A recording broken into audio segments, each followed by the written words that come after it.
जनाब अमर साहब, देखिए, एक तो हमने निशानदेही की थी उनकी गाड़ी के हवाले से। अभी तक कल तक इनकम टैक्स डिपार्टमेंट की जो ट्रिब्यूनल की गाड़ी है वो उनके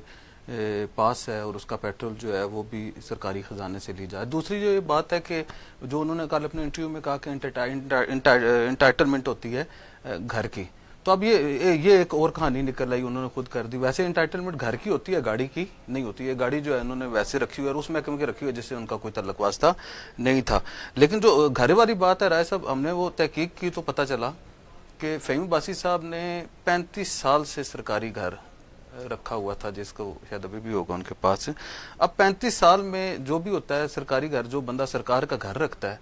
उसके ऊपर ये वो होता है, ये कानून है कि आप उसके ऊपर हाउस रेंट कटवाते हैं, हाउस रेंट काटना पड़ता है। और हाउस रेंट काटने के साथ साथ राय साहब उसमें 5% आपको बेसिक अपनी जो सैलरी है वो भी डिडक्शन करवानी होती है। अब फ़हीम अब्बासी साहब ने 35 साल या 39 साल जितने साल से वो घर रखा हुआ था,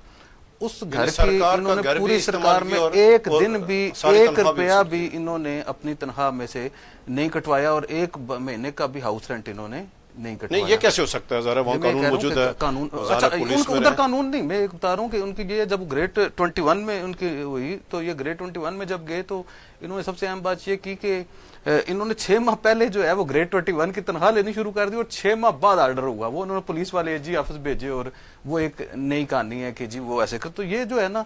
फिर उनके घर में सरकारी मुलाजमीन की मौज रही। मकसद एक, मैं आपको एक वाकया सुनाता हूँ सिर्फ कि एक बार उनकी बेटी के ससुरालियों के घर दावत थी वज़ीर आज़म तनवीर इलियास साहब की, तो मैं इत्फाक से कश्मीर हाउस गया तो मुसीबत पड़ी हुई कि जी उन्होंने कहा जी कि उनके ससुराल में दावत है,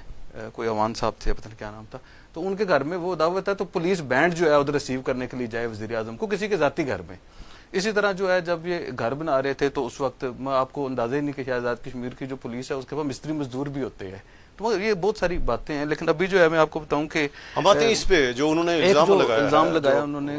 लोगों के ऊपर करप्शन के, यानी पूरे सिस्टम पे इल्जाम लगाया है कि ये सिस्टम करप्ट है। एक बात है कि वो शायद जो सिस्टम के ऊपर इल्जाम लगा रहे हैं वो शायद दुरुस्त भी हो, लेकिन अब ये कह देना कि अदलिया भी ठीक काम नहीं कर रही, इंतजामिया भी ठीक काम नहीं कर रही और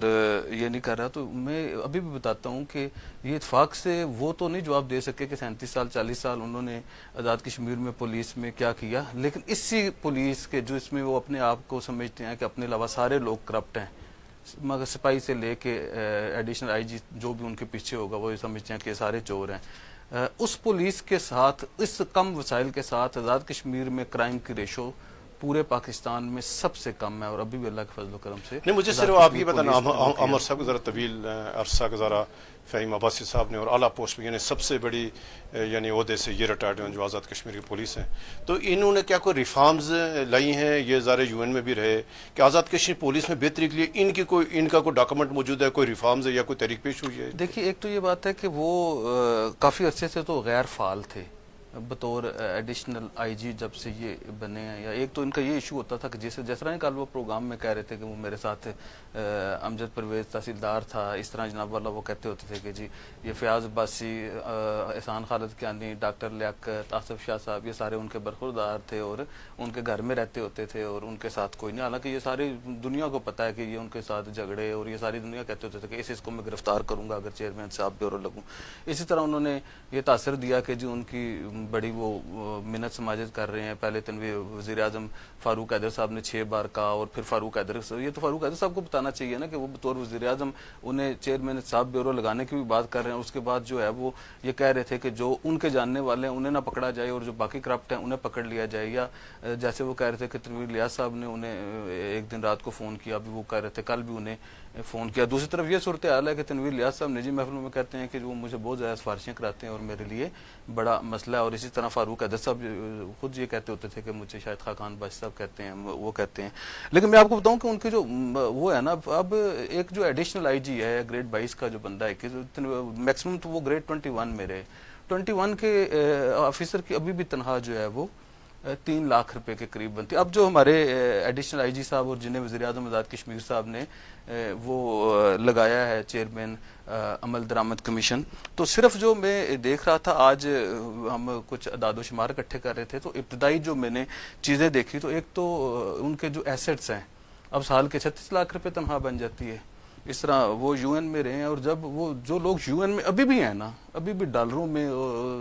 پیسے لیتے ہیں، شاید ان کے بھی اتنے ایسٹس نہیں ہوں گے۔ ابتدائی طور پہ جو فہیم عباسی صاحب کے ایسٹس جو ہیں وہ سامنے آ رہے ہیں، تو اس میں ایک ذوالفقار عباسی صاحب بڑے معروف کاروباری شخصیت ہیں، ان کی سٹیل مل ہے میرپور میں، اس میں ایک تو ان کی پارٹنرشپ کے حوالے سے اطلاع ہے کہ سٹیل مل میں وہ پارٹنر ہیں۔ اسی طرح بیریا میں ان کا جو 2 کنال کا گھر ہے کارنش روڈ کے اوپر، مین روڈ کے اوپر، وہ تو کوئی 20 کروڑ پلس میں، وہ 10-12 کروڑ روپے کی شاید پراپرٹی وہ بھی ہوگی، 5 کروڑ روپے کا تو خالی پلاٹ ہے آج کل بیریا میں کنال کا جس روڈ پہ گھر ہے۔ اسی طرح ان کا ایک کمرشل پلازا ہے بیریا فیز 7 میں، وہ بھی کروڑوں روپے کا، اسے آپ 5-6-7 کروڑ روپے کا تو شاید اس کی پلاٹ کی قیمت ہوگی، اگر اس کے اوپر کنسٹرکشن ہے تو وہ بھی شاید اسی طرح کروڑ روپے کی۔ اسی طرح اس کے قریب بھی ان کی 3 دکانیں ہیں جن کی مالیت جو ہے وہ بھی کروڑوں روپے ہیں۔ یہ بیریا فیز 7 کی بات کر رہا ہوں میں، بیریا فیز 7 میں۔ اس طرح جو ہے ادھر یہ جو گلبرگ گرین ہے، ادھر ان کے 2 اپارٹمنٹس ہیں، ان کی مالیت بھی کروڑوں میں ہے۔ اسی طرح جو ہے بیریا انکلیو میں ان کا 1 کنال کا پلاٹ ہے۔ اسی طرح جو ہے بیریا فیز 8 میں ان کے پاس ایک 10 مرلے کا پلاٹ ہے۔ اڈیالہ روڈ پہ ان کی ایک خاصی کوئی زمین تھی، کئی کنال، جس کے اوپر فارم ہاؤس کی ایک اسکیم بنا کے یہ پچھلے دنوں میں فروخت کر رہے تھے اپنے ذاتی استعمال کے لیے۔ ان کے صاحبزادے نے اور انہوں نے V8 گاڑی رکھی ہوئی ہے جو 4-5 کروڑ روپے کی ہے آج کل۔ تو میں یہ کہہ رہا ہوں کہ یہ اندازن کتنے جو دیکھیں، یہ تو بھی ابتدائی ہے نا، یہ جو آپ دیکھیں نا، کچھ چیزیں ہوتی ہیں جیسے وہ آپ کے نام ہوتی ہیں، کوئی بیٹے کے نام ہوتی ہیں، کوئی بیگم کے نام ہوتی ہیں، اس طرح۔ مگر یہ جو ہے نا، یہ ایمانداری کا جو وہ درس دیتے ہیں، وہ ان کی شخصیت جو ہے وہ اس سے متصادم ہے۔ اور ظاہر ہے یہ اب کیونکہ جب تک سول سروس میں تھے یا جب تک وہ تھے، اب تو یہ ایک پولیٹیکل پوسٹ کے اوپر لگے ہیں، تو یہ جس طرح کی جو ان کے اوپر تنقید کی جا رہی ہے وہ اس وجہ سے کی جا رہی ہے کہ میں یہ کہہ رہا ہوں کہ بندہ یا دیانتدار ہوتا ہے یا نہیں ہوتا۔ اب یہ جو ایسٹس ہیں یہ کوئی 60-70-80 کروڑ روپے کے شاید بنتے ہوں۔ اچھا، ہم آغاز یہاں سے کرتے ہیں کہ بالکل کسی کے اوپر آپ لوگوں کو یہ سمجھیں، آپ یہ لوگوں کو یہ سمجھیں کہ جی وہ کوئی بالکل وہ ہیں، تو وہ اگر آنا چاہیں تو میں یہ کہتا ہوں کہ انہوں نے دبئی میں بھی وہ ہمارے دوستوں کی موجودگی میں وہ سخت باتیں کر رہے تھے، ہمارے والے سے بھی کر رہے تھے، تو ہم انہیں دعوت دیتے ہیں کہ وہ ہمارے پروگرام میں آئیں، ہمارے اسٹوڈیو میں آئیں، اور جو باتیں ہم کر رہے ہیں ہم انہیں ثبوت کے ساتھ جو ہم تو فہیم بھائی صاحب بہت بالکل اس میں کوئی شک ظاہر دیانتدار افسر ہیں، ظاہر یو این میں رہے، اور ظاہر ہے ان کا دعویٰ بھی یہی ہے، اور ظاہر لوگ بھی کہتے ہیں کہ ظاہر بہت اصول پسند افسر ہیں۔ تو ہم یہ کہ جو عمر صاحب نے کہا یا جو انہوں نے اب تک جو تحقیقات کی ہیں، جو اثاثے آئے ہیں سامنے، تبھی تو ظاہر وہ عمل درآمد کمیشن اور معائنہ کمیشن کے چیئرمین ہیں۔ ہم یہ کہیں کہ وہ اپنے آپ کو ظاہر پہلے اپنے آپ کو صاحب کے لیے پیش کریں اور ان کی اس کی وضاحت کریں، پھر ظاہر وزیر اعظم صاحب یا جو پی ٹی آئی کی حکومت یعنی جس کے ساتھ وہ شامل ہوئے ہیں، ظاہر عمران خان کا یعنی اعلان ہے اس کی جو یعنی وہ 3.5 سال تک حکومت رہی ہے، یا اس کی جو 22 سال جدوجہد ہے وہ بھی کرپشن کے خلاف ہے۔ تو تنویر الیاس صاحب ہی کہہ رہے ہیں، تو بہت اچھی بات ہے کہ ایک تو ہم یہ کہیں گے کہ وہ یعنی جس ادارے کی ذمہ داری یعنی سونپنے جا رہے ہیں، ان کے پاس 262 آسامیوں کا کیس ہے جو ہائر ایجوکیشن کمیشن میں جو جعلی تکاریاں ہوئی ہیں۔ ہم یہ کہیں گے ان کی آزمائش ہے، یہ ان کے لیے ٹیسٹ کیس ہے کہ وہ اس پہ دیکھیں گے۔ اچھا میں ایک اور بات بتاؤں ان کی، آپ نے احتساب بیورو یا خود احتسابی کی بات کی، ایک بار جب شاید قریشی صاحب شاید آئی جی ہوتے تھے، آئی تھنک مجھے یاد ہے، جموں کشمیر اخبار اس وقت شاید نہیں نکلا تھا، 17 سال سے شاید زیادہ پرانی، ڈی ایچ ہیڈ کوارٹر ہوتے تھے، تو انہوں نے کیا کیا کہ جو پرچیز تھی گاڑیوں کی، جو مینٹیننس تھی، اس میں آئل چینجنگ یہ وہ سارا یہ انہوں نے خود لے لیا، سیلف پہ لے لیا کہ ہم خود کریں گے۔ تو اس وقت ان کے اوپر جو ہے وہ کیا کہ کہا جاتا تھا کہ جی اس وقت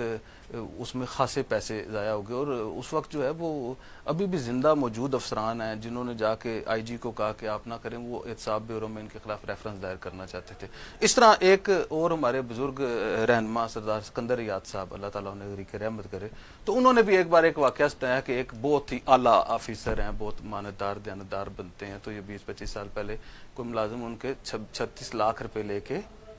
چلا گیا، اور وہ 36 لاکھ روپے انہوں نے کیونکہ جسٹیفائی نہیں شاید کیے جا سکتے تھے، اس لیے انہوں نے ایف آئی آر نہیں درج کرائی، تو اس چھوٹے ملازم کے اوپر تشدد کیا جاتا رہا۔ عمر صاحب، تو اس طرح کی بے شمار باتیں ہیں، بالکل ایک بار پھر ہم اپنے اس پروگرام میں